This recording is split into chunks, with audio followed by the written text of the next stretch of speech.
नमस्कार, आपके साथ में हूं रुमाना अलवी और आप सभी दर्शकों का आपके अपने मनपसंद अन्नदाता कार्यक्रम में स्वागत करती हूं। प्रदेश में खरीफ मौसम में उगाई जाने वाली फसलों में धान का एक प्रमुख स्थान है और जैसा कि हमारे किसान भाइयों को इसकी नर्सरी डालने से लेकर भंडारण करने तक में लागत अधिक आती है, जिससे लागत बढ़ती है और लाभ कम होता है। इसलिए हमारे कृषि वैज्ञानिकों ने धान की खेती में कई शोध किए और इन्हीं शोधों में ड्रम सीडर यंत्र का आविष्कार किया गया, जिससे वे नर्सरी से लेकर रोपण तक आने वाली भारी भरकम खर्चों को कम कर सकते हैं। तो ये यंत्र धान की खेती में किस तरह से उपयोगी है, इस बारे में अपने सुझाव दे रहे हैं कृषि विज्ञान केंद्र बिजवा भदोही के इंजीनियर विनोद सिंह।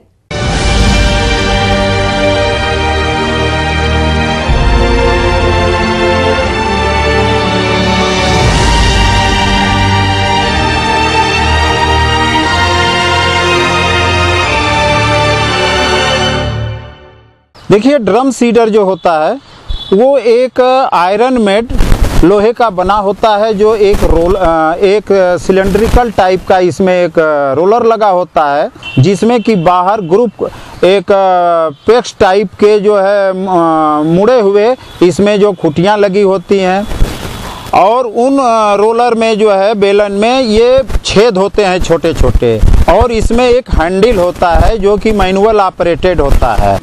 किसान भाइयों, आपने इस यंत्र के बारे में जाना। अब आप सोच रहे होंगे कि हम इस यंत्र का प्रयोग करें क्यों? तो किसान भाइयों, ड्रम सीडर से धान की बुआई करने पर नर्सरी और रुपाई पर होने वाला खर्चा बचता है। कम पानी में भी फसल की उचित बढ़वार होती है। ऊपरी जमीन जहां पर पानी जल्दी सूख जाता है, वहां भी इस विधि से बुआई करने पर धान की अच्छी उपज मिलती है। इस विधि में देर से बुआई करने पर भी फसल की उचित बढ़वार होती है और उपज भी आशा के अनुरूप मिलती है। कुल मिलाकर ये कहा जा सकता है कि जितना हम रुपाई करके फसलों से उपज पाते हैं, उतनी ही उपज इस विधि को भी अपनाकर ले सकते हैं। ये एक आधुनिक कृषि यंत्र है जिससे कि धान की सीधी लाइन में बुआई के काम आता है और कई कतार में एक साथ लाइन में धान की बुआई इससे किया जाता है। इस यंत्र से बुआई करने पर 1 एकड़ के लिए 15 से 20 किलोग्राम बीज का प्रयोग किया जाता है। इसके अलावा इस विधि से बुआई के लिए कम अवधि की प्रजातियों का चयन करना होता है, जो कि 100 से 120 दिन में तैयार होती हैं। जिस खेत में ड्रम सीडर से धान की बुआई करनी है तो सर्वप्रथम जो है वो खेत अच्छी दशा में जुताई किया हुआ हो, पडलिंग किया हुआ हो, जैसे कि मचाई किया हुआ हो, पानी लेव लगा करके अच्छी तरह जुताई करके उसको लेबल कर दें, हेंगा पाटा दे करके। इसके बाद जिस खेत में इसको ड्रम सीडर से बुआई करना है उसमें का पानी बाहर निकाल दें, क्योंकि इसमें बुआई करते समय ये क्लियर आइडिया रहे कि हमारा धान की लाइन में बुआई हो रहा है, धान गिर रहा है कि नहीं गिर रहा है। इसके पूर्व जिस धान की बुआई करना है ड्रम सीडर से, उसको पहले से नमी के साथ जैसे पानी छिड़क करके और उसको छाए में फैला दें, जिससे कि वो पूरा अच्छी दशा में भरक जाए, यानी ऐसा हो जाए कि जो ड्रम से गिरते वक्त वो फंसने न पावे। इसके बाद उसमें ऐसी इसको गीले बोरे में भी इसको ढक सकते हैं और थोड़ा सा जमाव की तरफ अग्रसर हो, अंकुरण का जो ऊपर का भाग होता है वो ज़्यादा अंकुरित न हो, क्योंकि जब रोलर चलता है किसान भाई जो उसको खींचते हैं तो बड़े अंकुरण होने के कारण वो टूटने का डर रहता है। तो इसलिए इसमें बिल्कुल अंकुरित दशा में होने वाला हो ऐसे बीज, धान के बीज को रोलर में भर करके उसमें ड्रम सीडर में, इसके बाद तैयार खेत में हैंडल पकड़ करके उसको खींचते हैं और उसमें जो कीचड़ में उसका ग्रूव है जो नीचे धंसता है रोलर का, और उसमें बीज जो उसके छेद होल बने हुए हैं उसमें से 1 बाय 1 करके जितने लाइनों में होल बना है उसे गिरते रहते हैं और जमीन में उचित गहराई तक जो तकरीबन 5 सेंटीमीटर, लगभग 5-5.5 सेंटीमीटर गहराई तक बुआई हुआ था, 5 से 6 सेंटीमीटर उतनी गहराई तक बीज पड़ते हैं। और लाइन में एक साथ कई लाइनों में बुआई होता है। चूंकि एक साथ में कई लाइन में बुआई होता है धान का, इसलिए कम समय में अधिक क्षेत्रफल में बुआई का काम हो जाता है, जिससे कि श्रम और श्रमिक, धान की खेती बड़ी खर्चीली होती है, इसमें श्रम और समय अधिक लगता है। इसलिए ड्रम सीडर से श्रम और श्रमिक की भी 60-65% तक बचत होता है और बीजों का जो है फिर पौधा जो है उसका जमाव अच्छा होता है और बढ़वार विकास अच्छा होता है, क्योंकि एक नियम से तौर तरीके से ड्रम सीडर से बुवाई होता है। अपनी लागत में काफ़ी करीब इससे जो है लागत में 65-70% बचत होता है और उत्पादन में 3 से 4 कुंटल का इजाफा होता है। इस पर जो है सरकार हमारा जो है जितने भी हमारे पूरे देश में या कृषि विभाग के जो विभिन्न जनपदों में यह सुविधा किसान भाइयों को अनुमन कराई जा रही है, जो कि छूट के तहत है। तकरीबन लगभग 45-50% तक इस पर छूट है। तो किसान भाई जो है अपना पंजीकरण कराने के पश्चात ही इन यंत्र को ले सकते हैं या पूरा नगद पैसा मार्केट से दे के रजिस्टर्ड दुकानों से लेकर के पंजीकरण पहले हो, इसके बाद जो है पूरा पैसा नगद जमा करेंगे, फिर अपने उनके दूसरे या तीसरे दिन जो है उनके खाते में अनुदान का पैसा चला जाएगा। पशुओं के बछड़े या बछड़ियां ही भविष्य की गाय या भैंस होते हैं, इसलिए बछड़े या बछड़ियों के स्वास्थ्य का सही ख्याल रखें, क्योंकि बछड़े या बछड़ियों में कई तरीके की बीमारियां होती हैं जिनके उपचार में देरी होने से इनकी जान तक चली जाती है और पशुपालकों को भारी क्षति का सामना करना पड़ता है। इसलिए नवजात बछड़े बछड़ियों में आने वाली बीमारियों के लक्षणों को कैसे पहचानें और समाधान के लिए कौन से उपाय अपनाएं, जानेंगे CSA कानपुर के डॉक्टर रामजी गुप्ता से।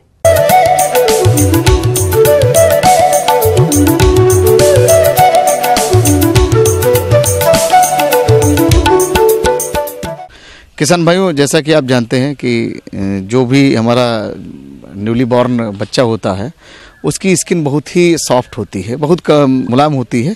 निश्चित रूप से उसमें जो है रोगकारी जल्दी आक्रमण कर लेते हैं। दुधारू पशुओं के ब्यांत के तुरंत बाद हमारे कुछ किसान भाई नवजात बछड़े बछड़ियों की सही तरीके से देखभाल नहीं कर पाते हैं, जिसकी वजह से नवजातों में कुछ बीमारियां देखने में आती हैं, जिनका अगर हमारे किसान भाई वक्त रहते इलाज नहीं करवाते हैं तो कभी कभी उनके नवजातों की मौत भी हो जाती है। इसलिए इस तरह की समस्या से बचने के लिए हमारे किसान भाइयों को नवजातों में आने वाली बीमारियां और उनके निराकरण के बारे में समझ लेना बेहद जरूरी है। तो आइए इस बारे में जानकारी लेते हैं। तो सबसे पहले तो हम लोग बचाव के बारे में बात कर लेते हैं। किसान भाइयों, जैसे ही बच्चा पैदा होता है, बछड़ा पैदा होता है, तो तुरंत उसको माँ का जो है गाढ़ा पीला, जिसको हम खीस कहते हैं, अवश्य पिला दें। और खीस जितना उसका शरीर भार है उसके शरीर भार का 1/10वां भाग जरूर पिलाना है। इससे क्या होता है कि उस बच्चे में रोगों से लड़ने की अपने आप क्षमता आ जाती है। किसान भाइयों, जो मेन हम लोग बात करते हैं रोगों से बचाव के लिए, तो सबसे पहले जो दिक्कत आती है उसमें जो गर्भनाल काटते हैं, गर्भनाल काटने के लिए कम से कम 5 सेंटीमीटर का उसके शरीर से छोड़ करके और साफ धागे से बांध दें, और उसके ऊपर जब तक वो सूखे ना तब तक कुछ ना कुछ आयोडीन टिंचर या कोई एंटीसेप्टिक जरूर लगाते हैं। यहाँ पर आप किसान भाई दिक्कत क्या करते हैं कि इसकी नाभि को ऐसे छोड़ देते हैं, उसके ऊपर कुछ जो है आप एंटीसेप्टिक वगैरह नहीं लगाते हैं।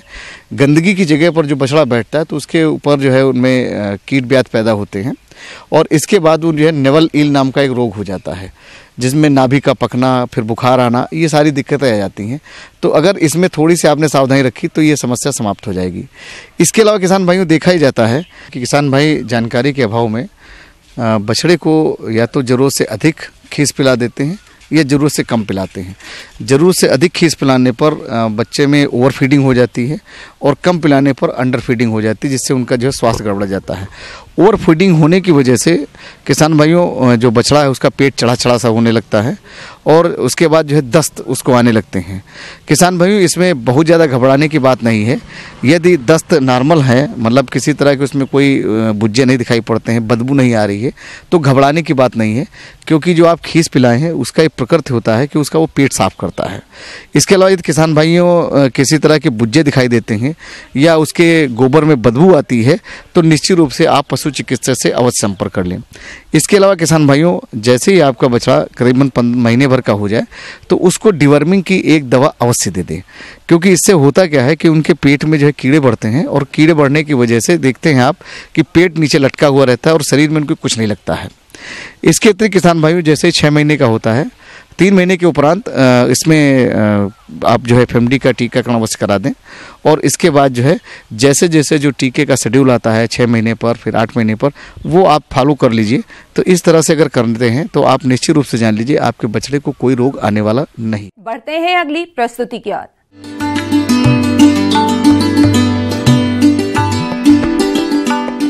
जॉन डियर अन्नदाता हेल्पलाइन निःशुल्क फोन संपर्क सेवा के माध्यम से आपके द्वारा पूछे गए प्रश्नों में से 1 या 2 महत्वपूर्ण प्रश्न हम अपने कार्यक्रम में शामिल करते हैं।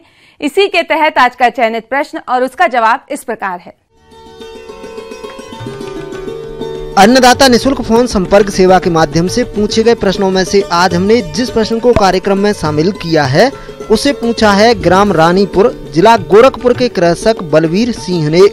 यह अगेती फूल गोभी की नर्सरी तैयारी के बारे में जानकारी चाहते हैं। तो बलवीर सिंह जी, आपकी जानकारी हेतु प्रस्तुत है कार्यक्रम का यह अंश।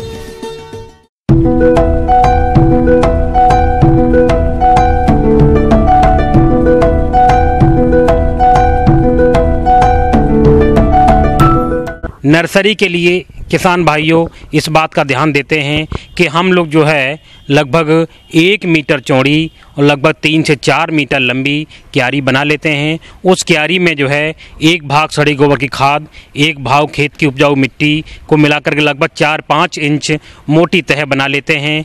और उसके बाद जो है एक क्यारी के बाद हम जो है लगभग 1 फीट की नाली रखते हैं। उसके बाद फिर से क्यारी बनाते हैं। किसान भाइयों, यदि आप फूल गोभी की खेती करना चाहते हैं तो आपके लिए जरूरी हो जाता है कि आप उन्नत किस्मों का चयन करके ही फूल गोभी की खेती करें, ताकि आपको फूल गोभी की फसल का अच्छा उत्पादन मिल पाए। अगली बात आती है किसान भाइयों प्रजातियों के रूप में। प्रजातियों के रूप में हम लोग अरली कुआरी, पूसा दीपाली, पावस, पंत गोभी 3, पूसा गोभी 3, इन प्रजातियों को जो है हम अगेती प्रजातियों के रूप में प्रयोग में ला सकते हैं। बीज यदि उपचारित नहीं आते हैं तो उस बात का जरूर ध्यान दे दें कि हम उसमें बीज में जो है 2 से 2.5 ग्राम जो है कैप्टन या थीरम लेकर के हम प्रति किलोग्राम बीज के हिसाब से बीज शोधन कर लेते हैं। इसके बाद कि जो है बीज की जो है प्रति हेक्टेयर मात्रा अगर अगेती फसल बोएंगे तो लगभग 600 से 700 ग्राम रखते हैं। इसके बाद बात आती है कि इसकी नर्सरी किस तरीके से डाली जाए। नर्सरी डालने के लिए हम लोग इस बात का ध्यान देते हैं कि लगभग लाइन से लाइन लगभग 3 से 4 सेंटीमीटर रखें और पौधे से पौधे की बीच दूरी लगभग 2 से 3 सेंटीमीटर रखें, जिससे कि जो है पौधा स्वस्थ पौधा तैयार हो।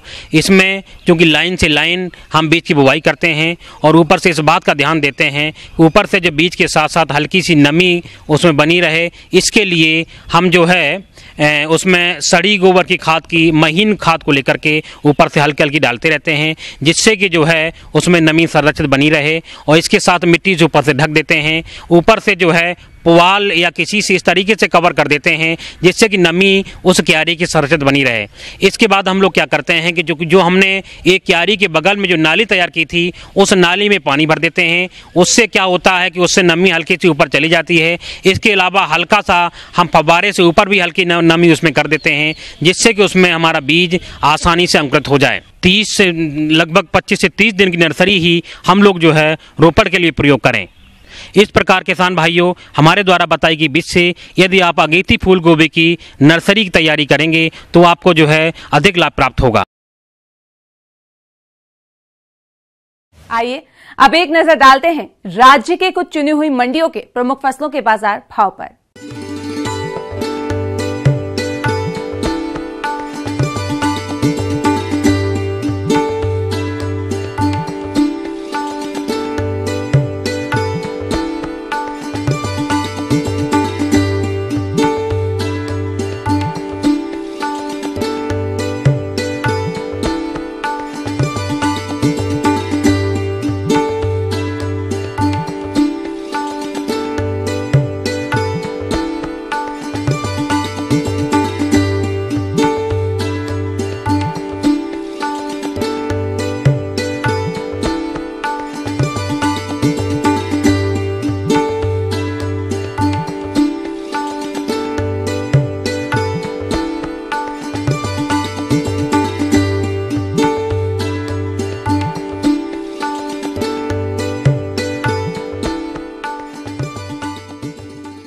हम ये उम्मीद करते हैं कि आज का कार्यक्रम आप सभी दर्शकों के लिए उपयोगी रहा होगा। किसान भाइयों, अन्नदाता आपकी सेवा के लिए संकल्पित है। कृषि संबंधी समस्या और सुझावों के लिए आप हमें इस पते पर संपर्क कर सकते हैं।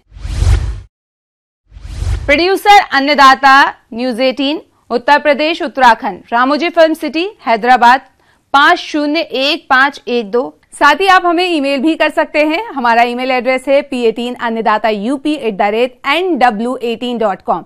इसके अतिरिक्त आप हमें जॉन डियर निशुल्क हेल्पलाइन नंबर 180041922155 पर सोमवार से शनिवार सुबह 10 से शाम 4 बजे के बीच संपर्क कर सकते हैं।